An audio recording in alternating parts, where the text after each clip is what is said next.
Hello, one and all. This is John Leon, Under the Hat. And I want to do a quick commentary on this new feud that's going on between Sebastian Bach and Ronnie Radke of Falling in Reverse. And of course, Eddie Trunk. And it's fascinating to me, and I had to chime in on this because it's a total tech snobbery, subjective kind of argument between old school guys and new school guys, and it's nauseating. I mean, I just find it all absolutely absurd, and so I wanted to chime in on it a bit because it's just all such bullshit. And really, to be honest, I kind of side with Ronnie on this, because all the old school guys, they're such snobs about technology, and using computers and using anything that's not like Marshall amps and PAs. But I'm here to tell you something. It's all fucking bullshit, because every single artist that's performed live in rock and roll since the 60s has been dependent on some form of technology. Whether it's a computer or it's a fucking PA or it's an amplifier. The person that created amplified sound was what allowed these guys to become worshipped as larger than life figures. I mean, that's how Adolf Hitler got big, was the PA systems. He was able to get in front of these crowds of people and go mad and orate, and people thought he was a god because he sounded so big. Amplified sounds, awe power cannot be overstated enough. That's why it was so big in the 60s, 70s, 80s. It was so new, and they continued to refine that technology to be more powerful and more refined and more massive and sounding better and better as they got better at honing it and controlling it, right? So every single rock star from the old school still was completely fucking dependent on technology. 100%. It's no different. Why? Because it's zeros and ones in a computer as opposed to analog, I guess. Is that what we're down to now? Is this back to the whole tape versus fucking computer recording argument, or the CDs versus vinyl argument? Because that's all bullshit too. Because both digital and analog technologies both bring something to the table the other can't do. They both have pros and cons. From there, it becomes subjective. Sure, analog has certain warmth to it.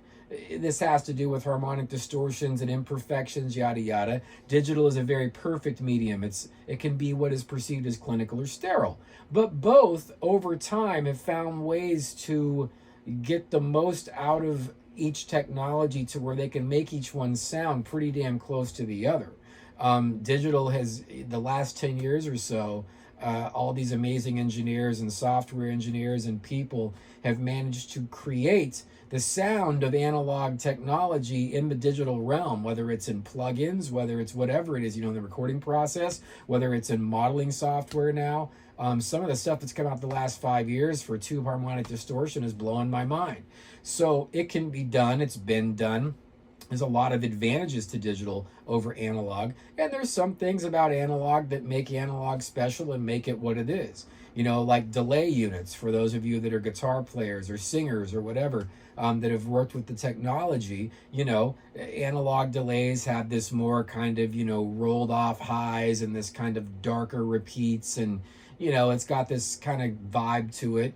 But digital delays can be really incredible too, like say the TC Electronic 2290 that has all those amazing sounds from those 80s bands. What's funny is half the bands that Eddie Trunk worships, were all using digital delays back then. So those were zeros and ones. Those were just early forms of computers. So what, Eddie? So bands that use digital delays or use something else computerized that isn't a laptop, they're cool because they have Marshall stacks on stage and they have, the old school technology.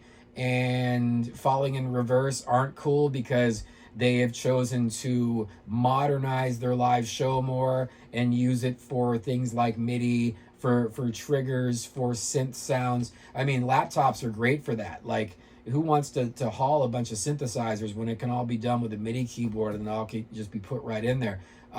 Sometimes there's artists, they can't get a full band of dependable people. You know, it's expensive to perform live. So what's wrong with a guy, you know, channeling some tracks through a laptop and just maybe going on stage with a drummer?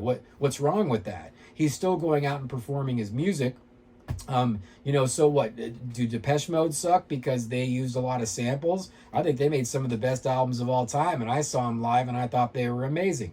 It's still amplified sound and technology. It's the emotion of the human that's making it that makes all the fucking difference. So this whole fucking thing is so subjective, and it's funny because like Sebastian Bach, right? Like he's giving him all this shit, but it's like, dude, if it wasn't for amplified sound, you'd be up there like, you know, slave to the grind, and like people be like, what? I can't hear you. Dude, you need a PA to be Sebastian Bach. You need that technology, just like Falling in Reverse need that technology to do the show that they choose to do. And there's no wrong or right answer. This is also fucking subjective.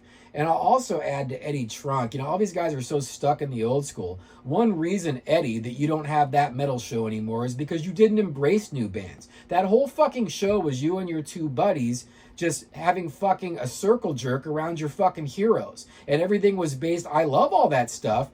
You know, all the older bands and stuff. I love that shit. And it's a big part of even what I do and my influences. But you have to embrace the modern bands, no matter what they're doing. You have to embrace things as they change. And I think that a lot of people that I've talked to had an issue with that back with that show. So these guys kind of like are all like in this little clique, the old school clique, and they see things a certain way. But it's a really fucking narrow-minded point of view. And I think what the guy from Falling in Reverse is kind of pointing out is true. So I think the whole argument's ridiculous, and I think it's just amazing and fascinating when musicians fucking get into these fucking feuds. I guess it's entertaining.